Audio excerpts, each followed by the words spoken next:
জুলাইয়ের ৩৬ দিনে বাংলাদেশ কিসের ভিতর দিয়ে গেছে। যে দেশ ১৬ বছরে ফোকলা বানিয়ে দেওয়া হয়েছে, এটা একদিনে ঠিক হয় না।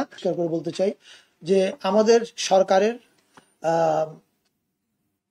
প্রথম কথা হচ্ছে যে এই বাংলাদেশটা আসলে সবার, এখানে ধর্মের ভিত্তিতে কাউকে আলাদা করা যাবে না। যেমন আমি একটা উদাহরণ দিয়ে বলতে পারি, তাহলে বুঝতে আপনাদের সুবিধা হবে। আপনারা কি কখনো দেখেছেন সেহেরি নিয়ে সংস্কৃতি মন্ত্রণালয় বা এদের কোনো প্রোগ্রাম দেখেননি?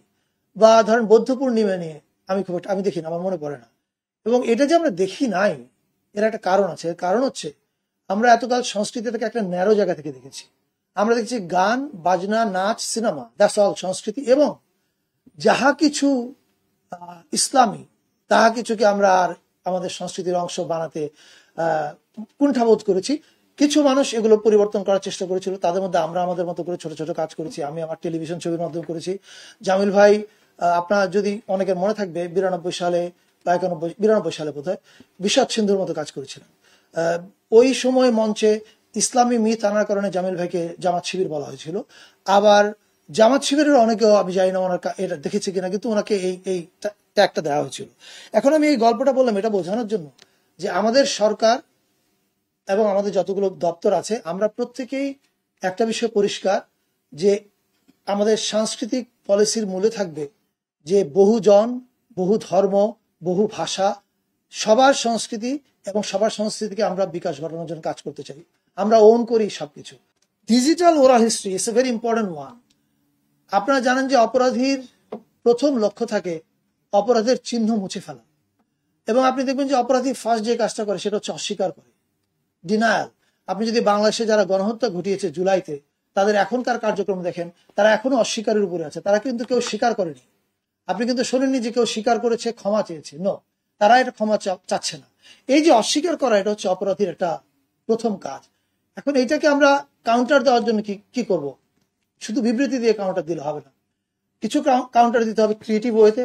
ক্রিয়েটিভ কাজের বাইরেও একটা বড় কাজ বোধহয় হচ্ছে আর্কাইভ করা এই জুলাই আন্দোলনে যারা শহীদ হয়েছে তাদের ফ্যামিলির কথাগুলো আর্কাইভ করা, তাদের পরিবারের তার অ্যাকাউন্টটা আমাদের বিবেচনা, আমাদের সংরক্ষণ করা, এটা একটা খুব গুরুত্বপূর্ণ কাজ। এছাড়া যারা আহত হয়েছেন, অথবা যারা এই আন্দোলনে অংশ নিয়েছেন, অথবা যারা এক্সপিরিয়েন্স করেছেন কি ঘটেছে, আমরা সবাইকে আহ্বান জানাবো, প্লিজ টেক ইউর মোবাইল। আপনার মোবাইল নিয়ে ফ্রন্ট ক্যামেরাতে আপনি আপনার অ্যাকাউন্টটা বলেন, আপনার অভিজ্ঞতাটা বলেন, আপনি কিসের ভিতর দিয়ে গেছেন। কারণ আমরা সবাই জানি জুলাইয়ের ৩৬ দিনে বাংলাদেশ কিসের ভিতর দিয়ে গেছে। এই ইতিহাসটা ডিজিটাল ওনারা মোবাইলে পাঠানোর পরে আমরা এটা নিয়ে কয়েকটা ইনস্টলেশন আর্ট এক্সিবিশন করবো with their video and audio. পাশাপাশি আমরা এটা আর্কাইভ করবো। তাদের স্টেটমেন্টটা ভিডিওতে পাঠাচ্ছে, অপরাধীর কিন্তু এটা থেকে পালাবার আর কোনো রাস্তা থাকবে না। আগামী 50 বছর অপরাধী এটা থেকে পালাতে পারবে না। মুক্তিযুদ্ধের চেতনা রিনিউড হয়েছে 24-এর অভ্যুত্থানে। মুক্তিযুদ্ধের চেতনা বলে বলে শব্দটা শেষ করে ফেলা হয়েছে। স্বাধীনতার আসল চেতনাটা কি ছিল? স্বাধীনতার আসল চেতনা ছিল যে আমি আমার দেশ আমার মতো গড়ব এবং দেশটার মালিক সবাই হবে, রাইট? দুঃখজনক ভাবে হলো সত্য যে এটা ঘটে নাই বলেই 24টা অবশ্যম্ভাবী হয়ে উঠেছে। এবং আপনারা নিশ্চয়ই স্বীকার করবেন 24 কেবলমাত্র একটা সরকার বদল ছিল না। আপনি জাস্ট তাকান একটু পেছনে ফিরে, যে মানুষগুলো প্রাণ হারিয়েছে তাদের দিকে তাকান। এবং আমি তো মনে করি সারা বাংলাদেশ এই আন্দোলনের সময় মানে কয়েকজন ফ্যাসিস্টের সহযোগী ছাড়া সবাই পার্টিসিপেট করেছে এবং সবাই একসঙ্গে আশঙ্কায় ছিল কে কখন মারা যায়। ফলে এটা একটা বড় বিপ্লব। এবং এই বিপ্লবটা কেন হয়েছে? কারণ স্বাধীনতার আসল চেতনাটা বাস্তবায়িত হয়নি। বাংলাদেশের মানুষ গত 16 বছর বিশ্বাস করেছে তারা স্বাধীন না। স্বাধীন দেশের কোনো, আপনি কি কখনো শুনেছেন একটা পররাষ্ট্রমন্ত্রী আবুল মোমেন ইন্ডিয়া থেকে এসে বলছে আমি মোদিজিকে বলেছি আমাদেরকে যেন আবার ক্ষমতা আনে? This is circus, total circus. So স্বাধীনতার চেতনা যেন 24-এ নবায়ন করার জন্য 24 ঘটেছে। এবং আমি বিশ্বাস করি ভিন্ন মত প্রকাশের যে স্বাধীনতা, সেটাই 24-এরই একটা অঙ্গীকার এবং সেটা ডেফিনেটলি বাস্তবায়ন করা হবে। এখন ভিন্ন মত প্রকাশের নাম এখানে আমি বলে রাখি, না হলে আবার ভুল ব্যাখ্যা হবে।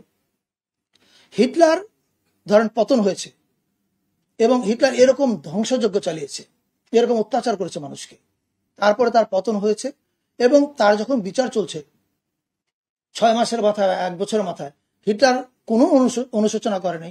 কিন্তু হিটলারের পক্ষের লোক এসে বলছে আমাকে ভিন্ন মত প্রকাশের স্বাধীনতা হিসাবে আমাকে এটা বলতে দিতে হবে যে আমি বৈষম্য বিরোধী ছাত্র আন্দোলনের নেতাদের লাইভে, আমি শব্দটা উচ্চারণ করতে চাই না, যে হত্যা করার কথা বলা হয়েছে। সো এটাকে কি আপনি মত প্রকাশের স্বাধীনতা বলবেন? নিশ্চয়ই না।